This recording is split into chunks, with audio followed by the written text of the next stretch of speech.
back to the Ask Dr. Renee show here at blackdoctor.org. I am your host, of course, Ask Dr. Renee. And today we have a really great show, but you know I have to do my housekeeping first. So I was in the middle of typing my message to you guys. Please let us know where you are watching from. And of course, if you have any questions, you can always type them in the chat and I will try and get them answered for you by our guest today. Secondly, my favorite thing, sharing is caring. Please share the broadcast because if this information is not helpful to you, it may be helpful to someone you're related to or a friend of yours, someone on your, one of your Facebook friends or somebody that looks at your YouTube or LinkedIn or whatever. So wherever you're watching, please share the broadcast because this is going to be great information for someone, I promise. Okay. So today is the first show for April, and April is known as Autism Awareness Month. And recently I read somewhere they're no longer calling it that. They're calling it Autism. I'm going to have to ask my guests because I'm sure they know it's something, not Awareness Month, but something else. But we want to keep spreading the word. It's, yes, they have a month, but it's every day of the year for a lot of these people, particularly the two people we have on today. And so I want to make sure that we continue to spread the word so that people are aware, so that we can get diagnosis early, because we'll talk about why that's important. And particularly for our community, which always seems to get the shaft on things and finding out things later, we want to be the first. So that's why we want to give you this information so you can be a parent, friend, aunt, uncle, whatever, and say, hey, I think so-and-so might need to be tested or something. So that's what we're talking about today. So please, please, please share the broadcast. We have some amazing guests. So share, share, share. Sharing is caring. So my guests today are Dr. Tisa Johnson-Hooper, who you have seen here before. She was so gracious to come and talk with us a couple years ago about autism. And she is the director of the Autism Center in Detroit, Michigan. So even if you're not in Detroit, she still might be able to give you some help on people to talk to wherever you're located. So please don't tune out because she's in Detroit. And then we have Meelah, who I'm sure many of you are very familiar with. Meelah is one of the members of 702, as well as she was on the show R&B Divas, and she's just an amazing mom to little Zach, and who's no longer little anymore. And I'm feeling quite old, but we are going to hear her story. And Dr. Hooper is going to give us great information to help all of us to help each other with autism. So thank you guys so much for being with me tonight. Thanks for having us. Good evening. Hi, Dr. So Meelah, let's start with you and tell us about Zach and when he was born and what you noticed that made you say, hey. So my story is pretty unique and it's so long. Well, I tend to be very long-winded about this with this story. So I'm going to try and give it to you guys quickly. So, I often tell people that because, there's a lot of misconceptions. I don't want to say misconceptions, but a lot of different theories from where autism comes from, right? So in my case, I was 2 weeks past my due date, which is not uncommon, but unfortunately for me, it brought about some trauma for Zach's entrance into the world. I was about 42 weeks pregnant, 10 months pregnant, and he just wouldn't come out. And so they had to break my water. And once they did, they realized it was green. He had a bowel movement while inside of me. So they instantly were like, oh my goodness, because he was born pretty much with lack of oxygen to the brain, hence the delays in the future, right? So because he had the bowel movement, the actual medical term is meconium aspiration. He wasn't breathing when he came out because his lungs were pretty much full to capacity from his feces. So they weren't functioning. And so fast forward, he had to be rushed to a whole nother hospital, totally different side of town. I couldn't go with him. I had just gotten this emergency C-section. So I had to lay there for 4 days before I even saw my child. But thank God, he was rushed to a children's hospital here in Atlanta, Children's Hospital of Atlanta, and was put on an ECMO machine, which served as a respirator of sorts and acted as his lung. They paralyzed him, which meant they sedated him. He had morphine and all kinds of drugs from birth, which I also attribute to his being delayed. And was in the hospital in the NICU for about 2.5 months before he came home. And so Zach was babbling and crawling all around the same, no average age that most babies do. So I thought everything was fine. But once he turned about 1.5, his pediatricians noticed he wasn't really saying mama or dada, and they felt like that was a little bit of a red flag, if you will. And so we started early intervention, which helped Zach and and his dad a lot, because we started early intervention per the suggestion of his pediatricians, and got him into speech therapy, occupational therapy before the age of 2. And so by the time he was diagnosed, we kind of went backwards. We saw the signs before because of the trauma that he, entered into this world with. So we started with the therapies first, and then by the time he was in pre-K, we went ahead and got the diagnosis. So he was diagnosed at age 4 with autism spectrum disorder, ASD, and global development delay. I think that's it. Yeah. And we just turned 15. They said that he had a 90% chance at death, a 10% chance at life. They called me in the hospital while I was still there healing, saying that, Miss Williams, we just want to let you know your baby may not make it. They did not expect him to make it. And by the grace of God, he's still here. And so he is definitely my miracle child, seriously, because they really did not expect him to live. That's how intense his situation was. Wow. So at 15, is he in regular school, or does he? Because I'll say the last guest we had, he was in regular school, but he had somebody that went around with him to his classes and stuff. Yep. So we're still in the public school system here, which I'm grateful. Where I live, my county has really great schools, public schools. He's been in the public school system here since pre-K. They had a pre-K at an elementary school this is even before his diagnosis, for developmentally delayed pre-K children. And so he started with that program first, and then they didn't have an autism program. So then he had to go to a different elementary school, but he stayed at the same elementary school, K-5, for the autism special education program. And he's been in that same program in the same cluster, elementary, middle school, now high school. So it's a public school, but it's ASD level 2 special education. And they're like 1 teacher, 2 parapros, and like 5 kids. 8, I think that his biggest class has been 8 students. And yes, they always have someone with him at all times.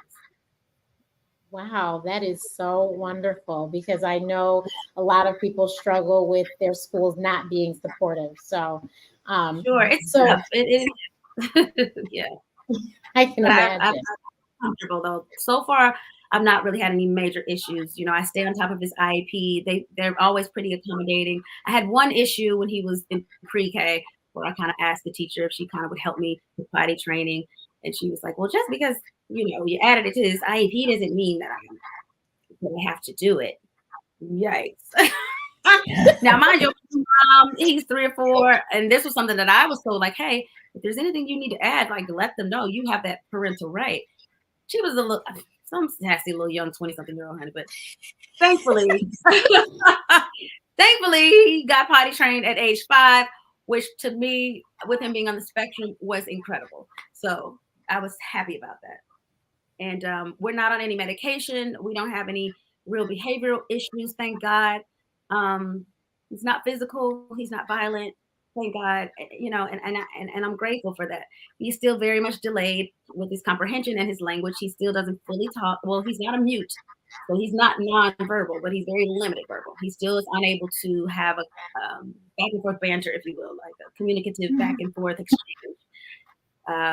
He knows things that we've taught him and that he's retained, but he doesn't know how to have just a flow of conversation. Okay.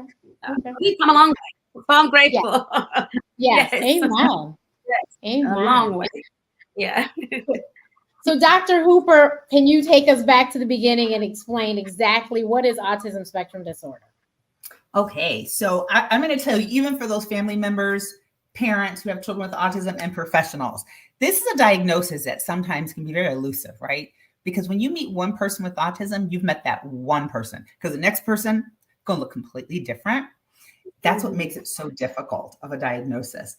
So I always try to explain to my families, when you think of autism, you think of 2 areas where there are issues that you're looking for.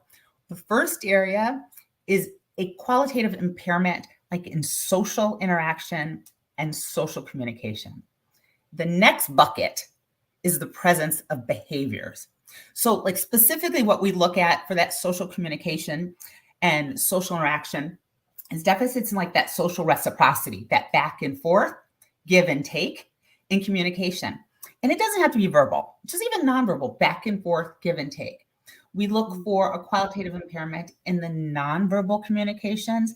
So if you think about going through your day with like tape over your mouth and you can't talk, you're going to have those nonverbals. You're going to nod, you're going to gesture. That's all nonverbal. You'll direct your eye contact to the person you're talking to. That's nonverbals. Direct a smile. Those are all nonverbals that may be a qualitative impairment. And I stress that, meaning it's not yes or no. You may have, a child with autism may have these skills, but you're not seeing it with the frequency that you would expect to see for a kiddo their age. And so a lot of parents will say, yeah, my kid pointed, but it's not for social purposes. And then the other area under that basket is a qualitative impairment in initiating and maintaining social relationships, like making a friend and keeping a meaningful, long-standing friendship. So that's what that social interaction, social communication piece is. Then that next bucket is the presence of certain behaviors. The first behaviors are like stereotypical behaviors. That's the hand flapping, toe walking, body grimacing, hand mannerisms. Those all go under stereotypical behaviors. And keep in mind, a child with autism that has all of them, right? You may just have one, not all of them, but stereotypical behaviors. Kids with autism oftentimes have repetitive, restricted behaviors. So repetitive behaviors like jumping, pacing, just doing something over, or repetitive verbalizations, repetitive play. Little things sound familiar. You're like, yes. You may see like hyper sensitivities or hyposensitivities. So over response to sound, light, textures, smell.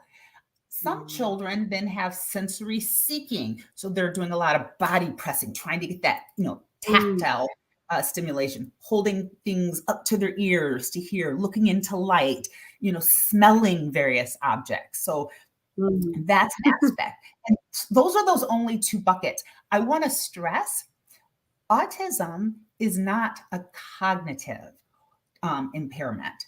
Now, some children with autism do have that co-occurring cognitive impairment, but you don't. You can have a cognitive impairment, you can have a typical or an average IQ, or you could have a genius IQ and still have a diagnosis of autism because you're just looking at that qualitative impairment in social communication and social interaction and the presence of those restricted repetitive behaviors, activities, and interests.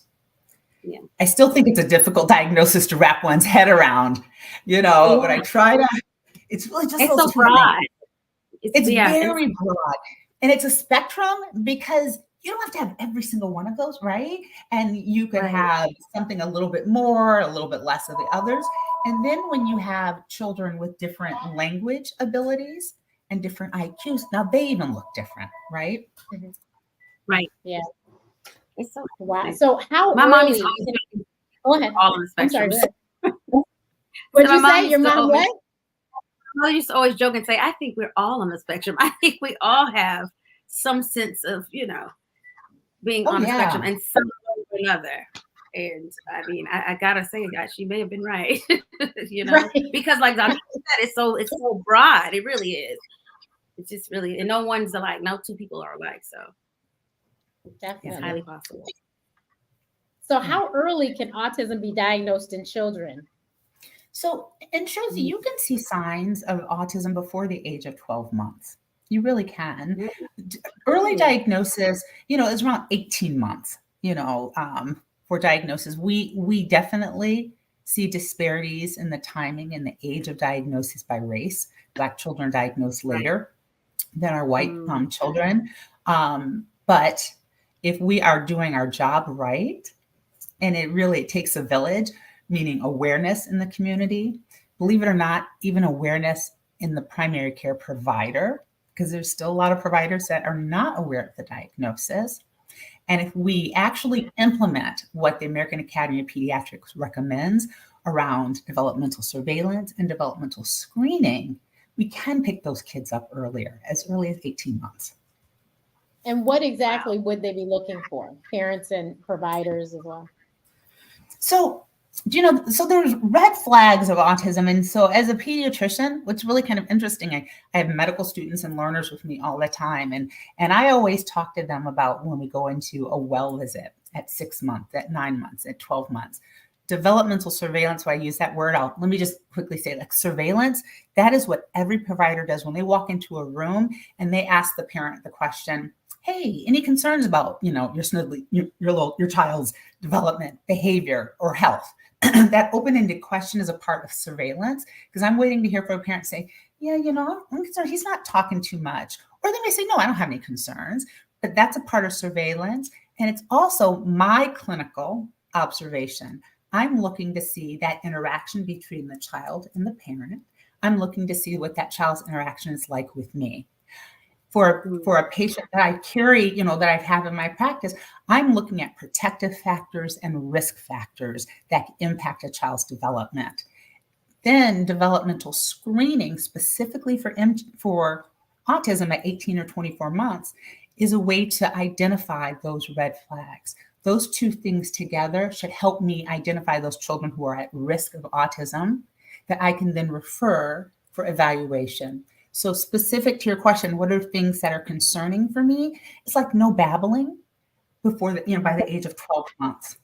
What I will do when I walk into a room at 9 months, every 9-month-old child really at this point should start to mirror their parents' expression when they see a stranger. They should, like when I walk in the room, they'll look at me, and immediately a 9-month-old that has a typical development will turn and they'll look at their caregiver. And then they'll look back at the doctor. That's called joint attention. A child with autism typically doesn't. They may, I may walk into the room, but they never have that joint attention. They don't close that gap. And that's a subtlety that I always look for. Now, there are other reasons why kids may not do it. They may not have a bond with their caregiver. Like if mom has depression and is not there for the child, or if the child, there's just many reasons, but that is something that I want to see, that child referencing their caregiver through the assessment. And that's a subtlety, quite honestly, that I look for. And I have picked up kids that really aren't doing that when I'm examining them, and all kids don't want to be touched, right? If they're crying, but they're not directing that eye contact to the parent, but they're just kind of crying out there, and that's a concerning red flag. So there are those subtleties based on my observation, but definitely if they're not babbling, if there's no social referencing by 9 or 12 months, that is a concern.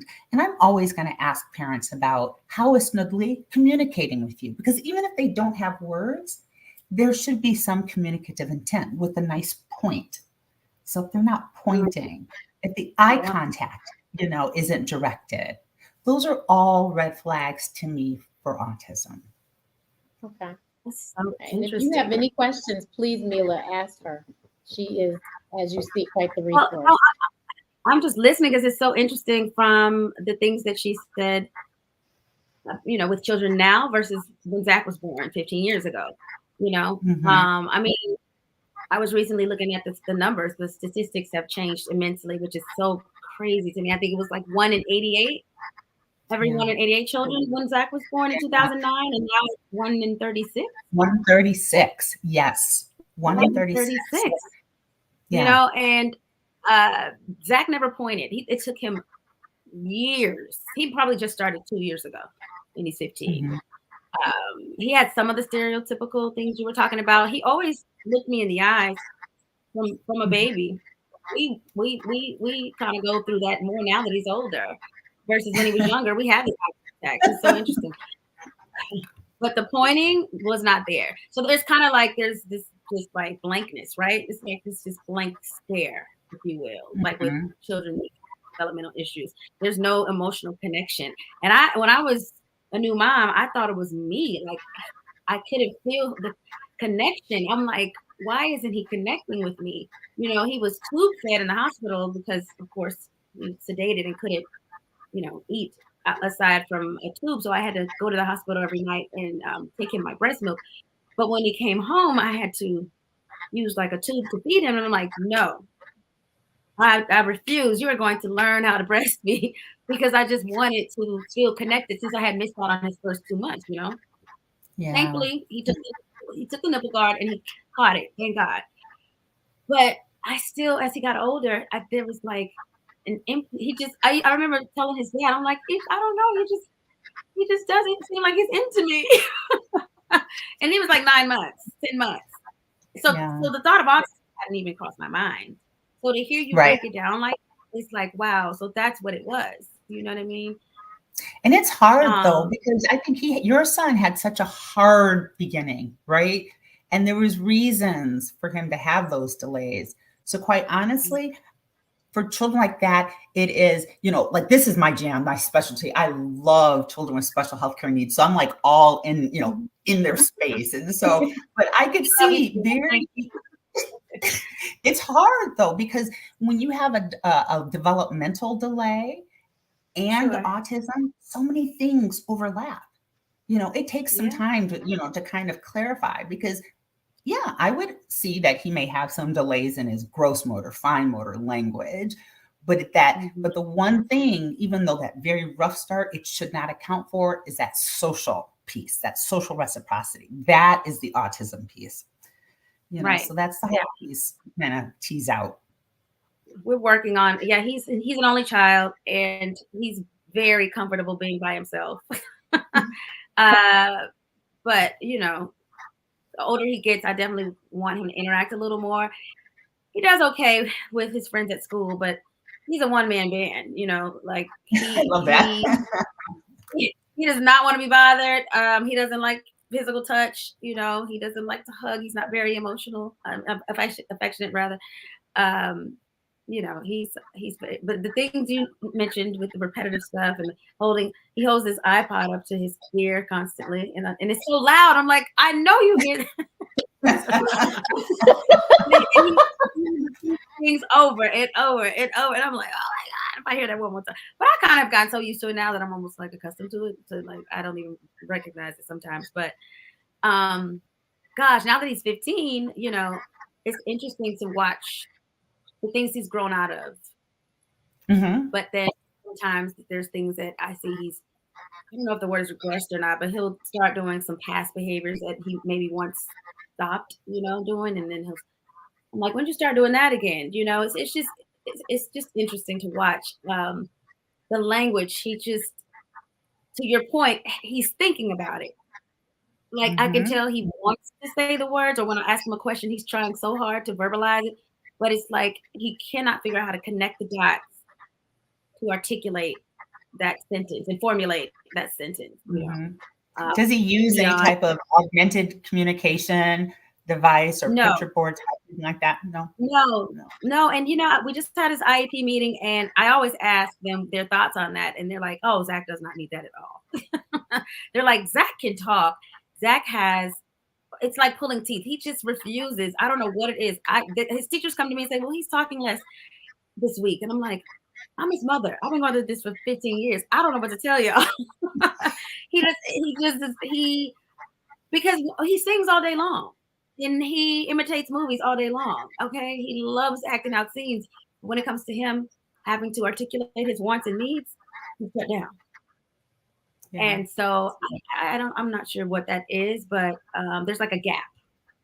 There's a gap. Well, the repeating songs or like acting stuff out, that is a stereotype behavior, right? That's echolalia and that's scripting. Yeah. And scripting, so yes. Yes. Yeah. But you know what? I'll tell you, the one reason I love doing what I'm doing, I work in a multidisciplinary clinic. I keep learning from the colleagues that I work with, and the speech pathologists have taught me so much over the years, particularly around the echolalia.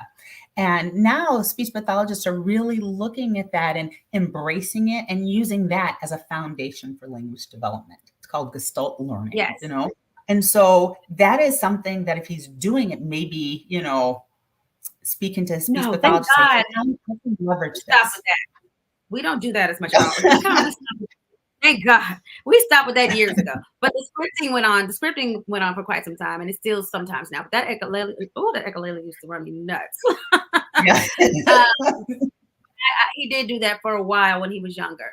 But like that's what I Yeah. mean by some things I've seen him grow out of. You know what I mean? Like he grew out of that. Now he stems a whole lot, and he didn't used to stem as much when he was younger.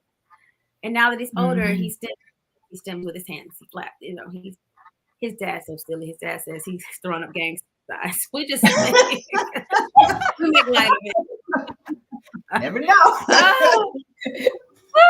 I'm like, whatever. We got stands for Jesus. Don't put my baby in gang. But he does it so much, and so his teacher was recently telling me. She said, "Listen, what I tell him is when it's time out for that, I'll just say, hey Zach," she said, "quiet hands." So she's like, try that at home, you know, quiet hands to get him to just kind of calm down. Because I mean, it's just some mild. He is just going for it. I'm like, when did you start doing this so much? But it started the older he got. So that was interesting too, to see some of the stereotypical things that you mentioned happening in his older years versus when he was younger. But you also have to keep in mind, so he's older, so his demands have increased, right? There at school, his interaction looks very different today than it did when he was 4, when he was 5. This is true. And in high school, and so those demands, quite honestly, for all of us, when you get to middle school, high school, it's stressful, right? And so if you have words, you know, to kind of say, hey, this chemistry class or the craziness your friends are doing, you can kind of talk that out. You can come home and decompress a little bit. And if he can't do that, stimming may be a way that he's like, and I don't know, you know, about Zach, but I suspect he's probably doing it more at home than he's doing it at school. He probably tries to hold it together, you know, at school. And then he gets home, he's like, I'm done. And you probably see more people stimming. Exactly what it is. Yep, that's exactly what it is. We learned that last year. I said that exactly. I do too. I mean, bless his heart. Like you just said, we can have a bad day or whatever and come home and, you know, yell out profanities if we want to. And, you know, he doesn't know how to be expressive. And so I have to give him grace. And I tell people that all the time. I'm like, listen, we don't know, you know, what it is to be kind of bottled up, like you said, have tape on our mouths all day. You know, we can talk and be mad and yell and shout to the rafters, but yeah, he doesn't have that ability. So you're right. He comes home and that is when he decompresses. At school, he's a very great student according to the teachers, thank God. But he treats me different from how he treats them. Like he doesn't get like he's not like I said, he doesn't have major behavioral issues. However, like you said, he's decompressing, so he's like stimming and loud and TV on 100. And I mean, and I tell them this at school, and they're like, they can't believe it's the same kid. I'm like, yes. And I'm like, no, he's so quiet at school. They're like, we had to check kids like, Zach, are you breathing? Are you okay? Because they're like, he's so chill at school. I'm like, not in his room. Not at all. But you just broke it down. That makes so much sense. That's exactly what's happening. He has to decompress. That's a long day for him. You know, it's a real long day. And I don't know. I am. So. And we were talking, you know, earlier about this age group and the unique needs of this age group, and that for all teenagers, this is a process to prepare them for the next stage of their life, adulthood, right? And so I think of, you know, kids that really are holding it together in school and like needing to stem. I don't know, maybe even think of things that could be generally healthy, but a great way to decompress. I don't know, like some people run, some people, you know, they box. I don't know, things that you can do that are healthy for you physically, mentally, that are, you know, kind of appropriate in that space that can help him get through his day, because he's 15, but you know, each year he's gonna face a new challenge, a bigger demand. And that's the goal of adolescence, right? Is for him to grow and learn more skills. So it's having to be helpful. That's a question I would have for you, Doctor, is the transition with. And that was what I was going to do next was how should you approach the care and support as evolving as the child grows? I don't know what to do with that. You know, I talked to his dad, and we're both new parents too. This is our first, we don't know, but he's a young man, and he's 15. In that way, he's very normal. I'm seeing he's attracted to girls. He has, emotions and feelings, and, and I'm just noticing it, and I'm watching like I know we're gonna have a baby. Like I see when his face lights up, when girls come around or what have you, and I'm just like, oh Lord, like, but I don't know what to do with that with a child on the spectrum. Do you know what I mean? Because it's not like we had what did we have in school? We had like sex education and all that good stuff. Mm-hmm. I don't even think that exists anymore. And then especially for children on the spectrum, I don't know that they don't have like anatomy breakdown class or anything like that. I don't think so. I guess it's left up to the parents and the profession. You know what? I truly think you can take one of two approaches. You could put your head in the sand and go, we'll just get through it. Or you can be proactive. I mean, but you know what? That's what parenting anyway, right? There's not just special needs. Some parents are like, I don't want to, I don't want to hear it. I don't want to see it. That's some approach, But then I think, quite honestly, my focus for any kiddo, 12, 13, really is the age to start thinking about the process of healthcare transition. And all that process means is the planning and the preparation for moving into the adult approach of life, whether it's in healthcare, education, like the legal, vocation, all of that. It's that planning and preparing. And we do that with intention for children generally, but we don't have that intention for children with special healthcare needs, and they need it the most.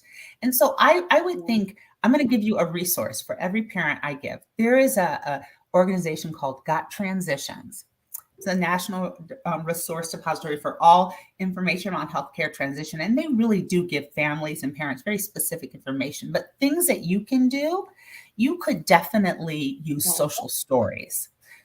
Social stories that talk about changing body, feelings, talks about private and public places of, touch. Like, this is a private place in the home. Your bedroom's private. Right. The kitchen is not a private place. And the living room, not private. Right. That you have to be very, very clear. I've encouraged families to put signs so that kids can be doing, I'm in the family room. This is public, just to kind of remind them, what is good touch? What is bad touch? You may have to list out, these are the people that, can touch or see these private places. These are people that cannot. And you have to write it. But talk to him about that.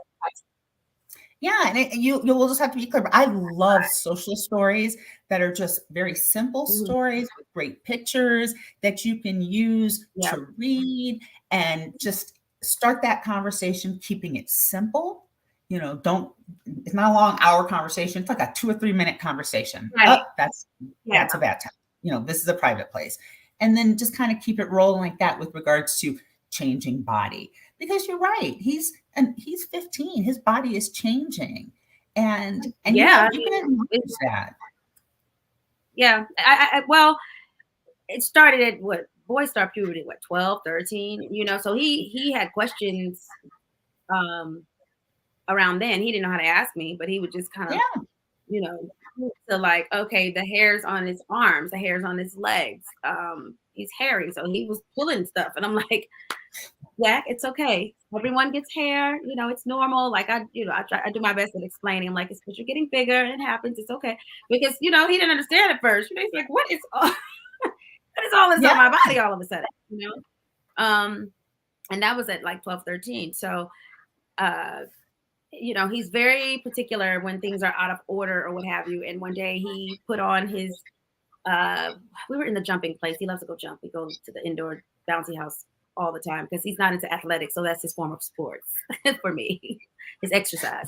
So we go to the indoor bouncy houses a lot, and he jumps and jumps and jumps and what have you. And I think he had on his shorts backwards, or maybe even, his shorts were backwards, I think. I don't know. And I noticed, and I said, Zach, your shorts are backwards. Like, come on, let's go. Oh, it was bothering him. The tag was bothering him, and he didn't understand why.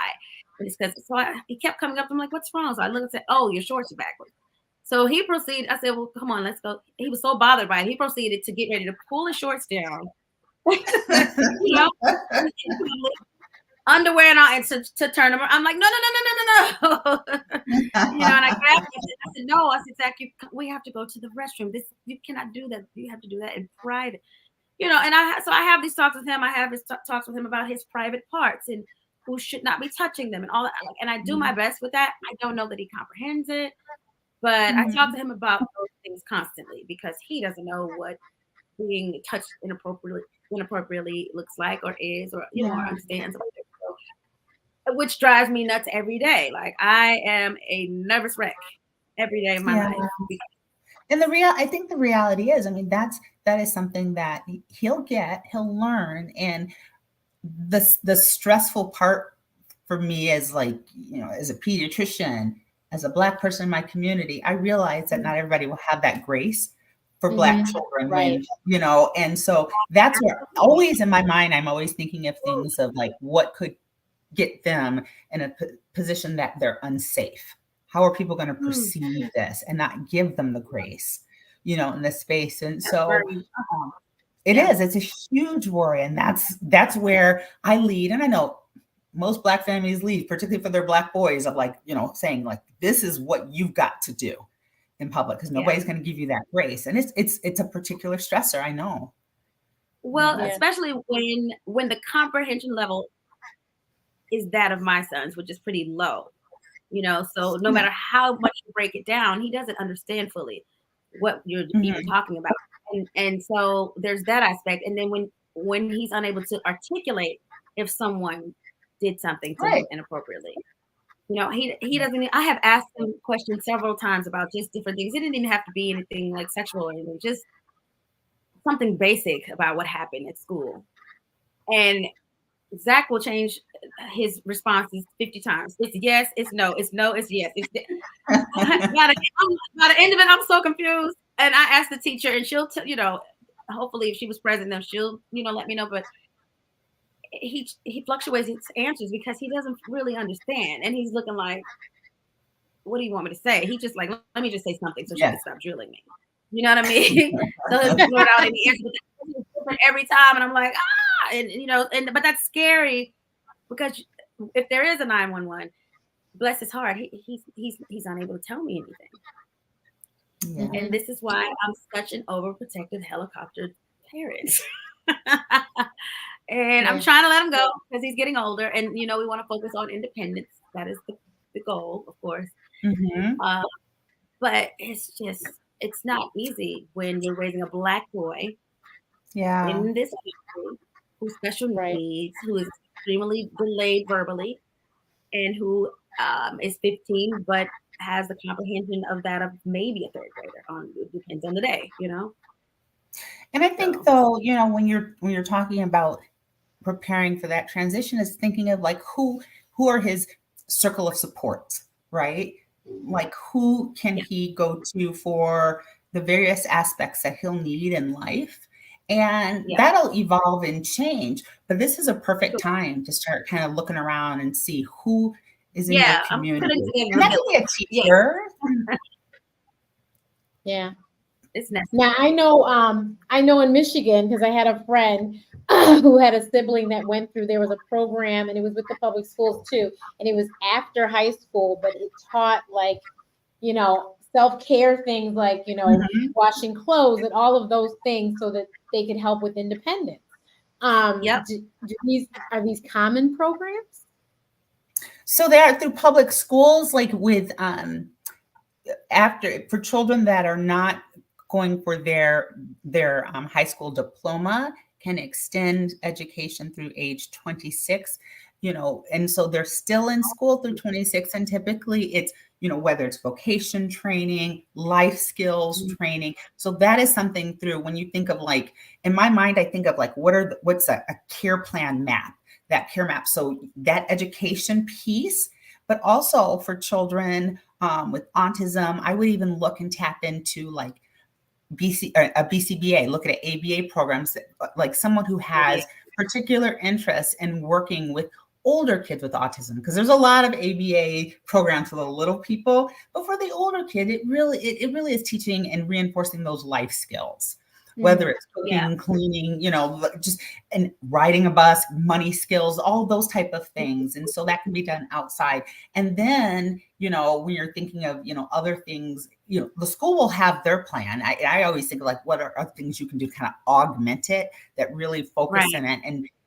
And so even like a speech therapist could help with those social communication life skills for that older kiddo would be something I would, look to plan into. I'm constantly always thinking of like that next step. And I think for me, I know it makes a parent like say, gosh, I can't enjoy the now, growing up, so I'm constantly, where do you want him to land? What are those skills he needs? So we have to work on it today. So when he gets to that next level, he has, some of those skills. Yeah. And it is a challenge. Yeah. Because he's at that age. He'll be 18 in the morning. Like it's going to go. He's already 15. So yeah, you have to start working on all of that stuff. So they do go at his school. They have community skills every week.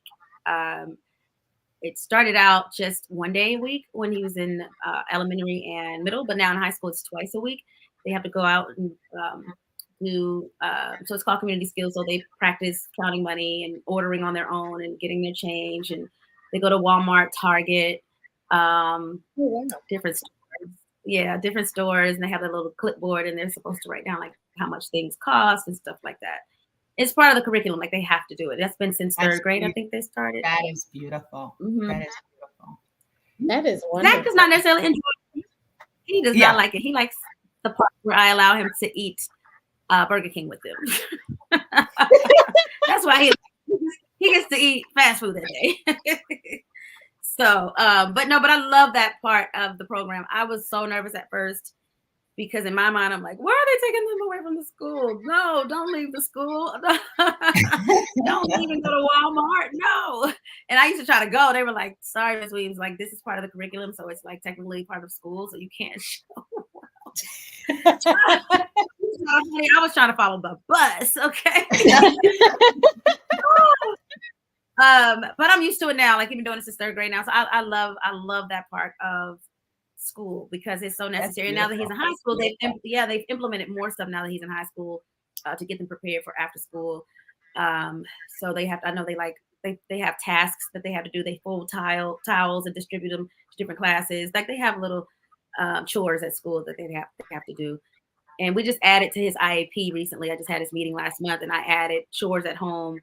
Working on folding clothes and working on he makes his bed every day now. He does a great job. I don't even have to tell him anymore. I'm so proud of him because that comforter used to look a raggedy mess and now it is so straight. He's figured out how to straighten it and I showed him how to shake out the pillows and so his pillows are straight. I'm just proud that he learned that pretty quickly and that I don't have to like repeat myself because I got to repeat myself with so many other things. But with that, he just does it on his own. And I'm so proud of him for that. Like, he really just makes up his bed. But we have a lot more to learn, but we're getting there, You definitely are. I mean, honestly, you need to give yourself some grace in that most kids don't make their beds. I'm right. So what are you talking about, kids? There's adults that do not make their bed. Right. Yeah, right. So I mean, it's showing that he is demonstrating. Yeah, he's demonstrating some wonderful self-help skills. This is an amazing step. You definitely. We have a lot to go, but I think that's a great step. We're still working on tying shoes. We're still working on tying his shoes, and that's what? Tough. That's why they're Velcro shoes. I mean, honestly, let me tell you something. Listen. Seriously, and now they have the Velcro ones that look like they're tied. Yes, here's my biggest advice: pick your battles. Pick your battles. Thank you for saying that because I'll be over here about to. It's a lot, and I'm a single mom. His dad helps, but dad is on the road most of the time. I'm getting ready to go on a whole tour. For the first time, we missed his birthday. Like we were both out of the country for the first time just now, and so it's a lot. My mother used to help me. She passed from cancer a year and a half ago. Right. She lived with us. She was his nanny. She helped a lot. And now it's just Zach and I. So, yes, I have to pick my battles. And that's one of the reasons why he doesn't know how to tie his shoes yet, if I'm being transparent, because I know ultimately it's up to me. he lives with me, you know, and I'm responsible for him solely. He's with me 95% of the time. So after my mother passed, I was like, some things fell to the wayside because mentally I was tapped out. Like I was her caregiver, and mentally I just couldn't do it anymore. And I'm just like, honey, you can wear your favorite shoes every day if you want to, which is his Crocs. So okay, I'm like, wear your Crocs. So he got them in all colors. Okay. But no, but I know Zach is intelligent enough to pick that skill up. I know he can do it. So it's just repetition. I just have to get back on it. Yeah. No, but you do need to give yourself grace. We were actually talking earlier about caregiving. My father had several strokes in 2020. And so I had to pick up, I carried a small carry-on and went from Chicago to Michigan and didn't know I'd be there for 4 years. But now I'm at least back and forth from Chicago. I'm in Chicago today. So I'm back and forth between Chicago and Detroit like every other week almost now. But it's cool. But you pick your battles. Caregiving is no joke. I am so sorry that your mother didn't make it. But the fact that you took care of Zach and your mom at the same time, God bless you. Okay. Because my one father and having my sister and my mother help, it's a miracle I'm not bald. And that I'm not rolling down the street 300 pounds.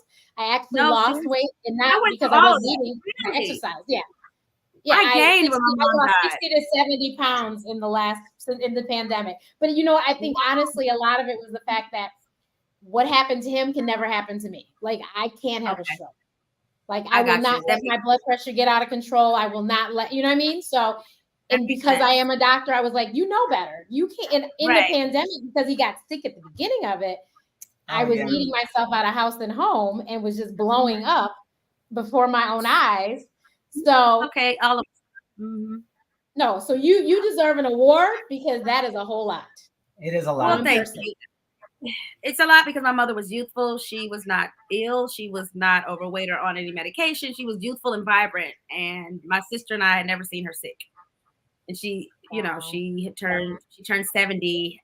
She died a month after her 70th birthday. She was diagnosed, and about a year later, cancer. It went fast. It was very aggressive. It was very aggressive. It was hiding behind her abdomen because she stayed on top of her doctor's visits and everything, but it was hiding. And it went fast. So it was unexpected. You know what I mean? And it's been a whirlwind, but I'm grateful. I gained weight. I gained 15 pounds when my mom passed away. I'm still working on it because I was just grieving, and I'm still grieving. You know what I mean? Of course. But it's been a lot. I mean, but I feel so much better, but I'm still going through it. I don't know if you guys know, but my bandmate passed away almost exactly a year later after my mother. Her sister reminded me that my mother's funeral was the last place I saw her alive, and she was 42. And then their mother and father, their siblings in my group, their mom died a month after she did. And then their father died a month after that. So my bandmate just lost her sister, mother, and father in 3 months. And so all of this has happened within a year. And I'm year and a half. And I'm like, okay, wait. I'm still having to raise Zach, but like, thank God I have a village. Of course, like I said, Dad steps up when he can. My sister, my aunt, like my family. I do have a village. Most of them are out of state. However, they fly to me, they drive to me, and they're supporting me, and I'm grateful because, like you, honey, I would have had I did have about 3 strands of hair, and I'm just gonna be honest. It was a lot, I'm still, like I said, I'm still healing. I am still healing, but I'm so grateful for these types of conversations because, while I try to be a voice for parents, with children on the spectrum, I too need the support, and I too have questions. And I too am still learning, and so I love these conversations. Thank you so much because.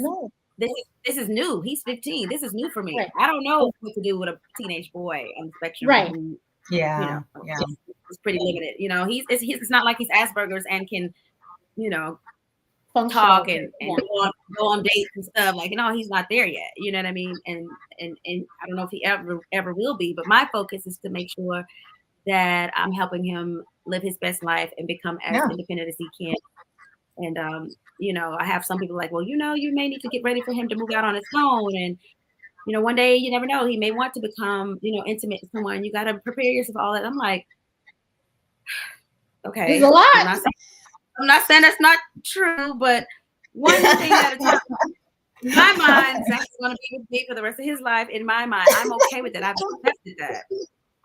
I don't want him to go live somewhere else. Now, that's in my mind. That's today. I might change my mind in 2 years. But today, I'm like, no, he's going to be with me. And I've accepted that because to me, I don't know that he can live independently without assistance. Now, I know there are facilities I can. I was just going to say, yeah. There are, but I'm a black mom. You know most of us want.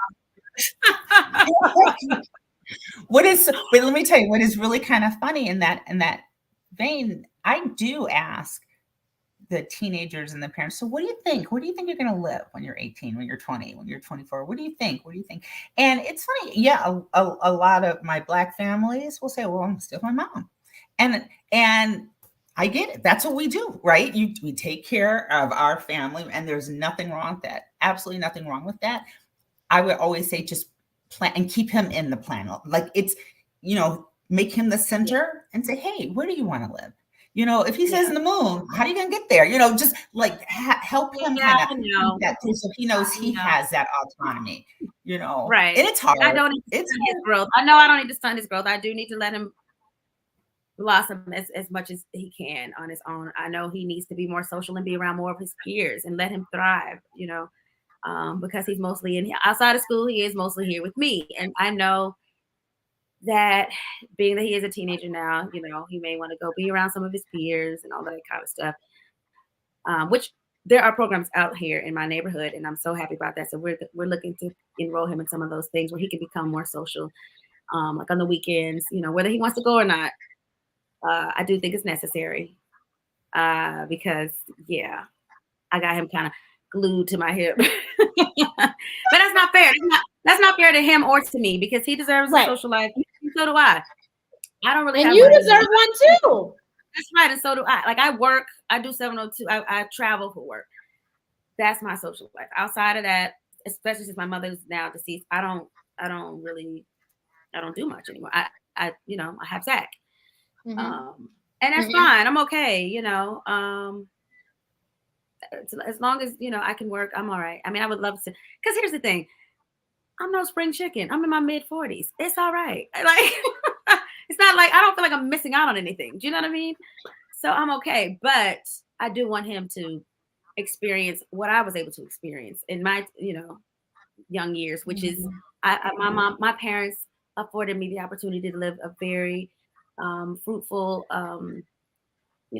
blessed life. And I want to be able to do the same for him, you know. So I know in that I have to let go a little bit. I know I do. Well, it sounds like you've done a spectacular job. So I think so too. I really think so too. And Meelah, please plug and tell us where we can see you or what we need to do. Do we need to go buy a CD? Tell us what we can do to support you. Okay, so let me start with the book. I wrote a book called Zach's Favorite Socks. It's on Amazon. I was actually able to just showcase it on the Tamron Hall show, so I was super excited about that. So it's available on Amazon.com and also on BarnesandNobles.com. So Zach's Favorite Socks. So you guys can support me in that way. That's ZAC, no H, just ZAC 'S. Yep. And thank you so much. And as far as musically, so wow, we're pretty busy, thank God. So we're going on tour this summer. We're going to be opening for the Queens of R&B tour, which is Escape and SWV co-headlining this tour along with us and Maya and Total, and we're really excited, so excited about that. In the meantime, in between, we might have to go together. Yeah. In Detroit, we might have to do that, Dr. Hooper. That's right. Please come through. Gosh, I feel like we We were just in Chicago, I feel like. Yes, we were. And then Detroit is probably coming up, but it's okay. The tour is going to go everywhere. But we have some tour. Before the tour, we have the Tom Joyner Cruise is coming up at the end of this month. And then Lovers and Friends, which is Usher's music festival in Las Vegas. We're doing that the top of May. Yep, in Las Vegas. So we get to go home for that. And Houston is also in May. Next week, we're being honored in Atlanta for those that are here in Atlanta. By the Glamour Tour. It's empowerment, uplifting women. It's a really cool event to be a part of. But you can go on my Instagram, I guess, and see these things. Sorry for that long-winded answer. That's the short answer. No, you're okay. You're okay. You are fine. On my Instagram, on my Facebook, mostly Instagram. I'm not too excited on Facebook. It's at It's Meelah. All my handles the same. Yep, there we go. Thank you. At It's Meelah. No problem. The link is there for ticket sales for the tour, and the link is there for my book, and the link is there for all of my solo music as well. Yep, on my bio on Instagram. Awesome stuff. And Dr. Hooper, if anyone has questions, where can they reach out to you, or do you have a website that has some great answers or something? Or so through Henry Ford Center for Autism and Developmental Disabilities, there is a way to ask questions, get in contact with me, any type of questions for I do primary care for children with special health care needs, diagnostic for autism. I live my purpose every single day in the work that I do. I love it. It's meaningful in it. And it honestly, it brings me great joy. So now where is the Autism Center? So believe it or not, our diagnostics is virtual. We went virtual like everybody else did in the pandemic. But what we demonstrated, it really is my passion to make sure that we have access to diagnostic services for all children. And so, there are those deserts throughout the country, throughout the state of Michigan, where they just don't have access to diagnostic services. And so by keeping it virtual, we're hitting kids all throughout the state. Regardless, and I love it. I love it. We've expanded the zip code. We're getting all children from various races, different socioeconomic status. I'm keenly aware, making sure that we have equitable care. We do have ABA centers, one in Hamtramck and one in Troy. Okay. So yeah, we're definitely looking to make sure that we can provide care for all kids. So yes, I hope that you're training the next you up, because my allergist is retiring in May. And when I tell you, I think I almost cried tears. Yeah. Somebody who's had asthma and allergies her whole life. And I've only had the one doctor when I was a child, and then one as an adult. But you can't believe me. So because he tried to find somebody like him and it didn't work. Yeah. So, but you know what? In truth, things happen for a reason. And my big focus on healthcare transition is the fact that I looked up, and one day I'm like, how do I have these late 20 and 30 somethings in my practice? I'm a pediatrician, because I had no place to send them. There wasn't an adult doctor who could care for young folks with special healthcare needs and autism. And so I'm like, okay, something's got to change. So yeah, that's another big issue. We got to train physicians to care for this population. So yeah, definitely. There's not enough of you, and there's a lot of specialties. There's not a whole lot of people that look like, not enough Black people in, and these are specialties that definitely need attention. 100%. Yeah. Well, and also the numbers are growing within the community. It's it's almost abnormal. It's abnormal if you don't know someone with a child on the spectrum, right? It's like very nephew, a cousin, a niece, a goddaughter. Somebody knows somebody with a kid on the spectrum. Right. It's like, wow. 100%. I have a question for you, Doctor. Before we go, I want to ask Doctor if you could break down what are the benefits in your mind for not just my son's age, but just in general for ABA therapy. Do you think ABA is necessary for all children with autism? Or at what point do you think? Yeah, I would never say autism or ABA is effective for all children. A good ABA program is going to be individualized. So I'm almost going to say it's as good as the person who's administering it. So you have to have a BCBA that's willing to not just do cookie cutter therapy, but partner with the parent to understand what are your priorities. What is your child's priority? What is their age? So someone like Zach's age, you just have a BCBA to talk to him. Say, what are your goals? What do you want to learn? And talk to you. And that person, it's not doing cookie cutter ABA, but it's using the skills of behavior, behavioral science to teach. To teach certain skills, to minimize behaviors that could be interfering, and maybe turning those interfering behaviors into something more functional. There's many ways to do it, but the same program is not appropriate for every single child. Correct. And so, and the hard part is there just not as many BCBAs that have the skill to work with adolescents and young adults.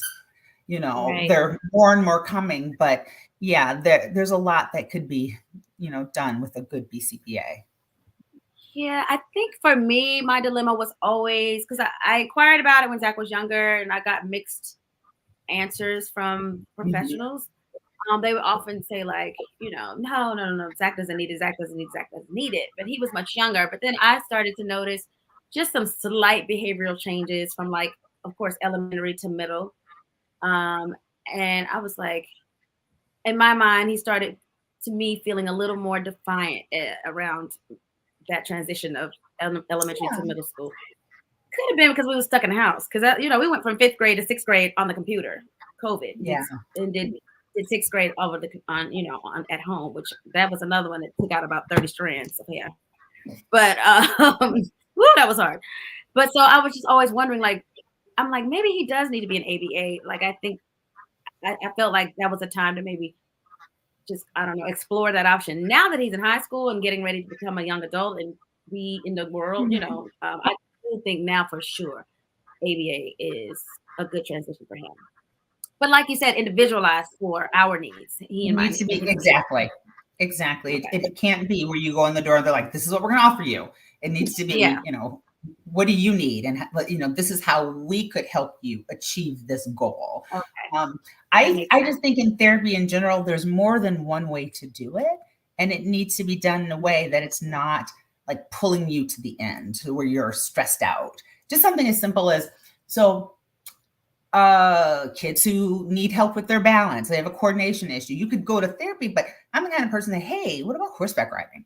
That's fun. Who doesn't like being on a horse? But and it helps you with your balance. It's a great life skill. I don't know. I'm always trying to think of like how to accomplish a goal that's a win-win-win for many things. You get you outside, get you with an animal. Exactly. It's a fun activity, and it's and so even with those life skills, looking maybe there's social groups that that can be a focus for all the kids. I don't know. It's finding those therapists that be willing to work with you, meeting your needs, respecting your culture, respecting your beliefs, and working towards a common goal. Gotcha. Yes, that makes sense. Thank you, because it's been interesting finding just that perfect ABA center for him in therapy. It is a challenge, truthfully. That's a goal. Yeah, well, it's an interesting approach that some of these folks have, but or even it's an interesting requirements. Even like I had one center tell me, well, first you need to go get him re-diagnosed, and I'm like, come again? And so like, we just need to make sure that he's still on the spectrum. And I'm like, yeah, that's an insurance thing. There's a way. I'm like, okay. So, I crossed that one out on the list. Okay. Oh yeah. Okay. Thank you for answering that. I was just curious. Of course. Well, thank you so much, ladies. This has been amazing and full of lots of information. So thank you, and everyone. We will see you again next week.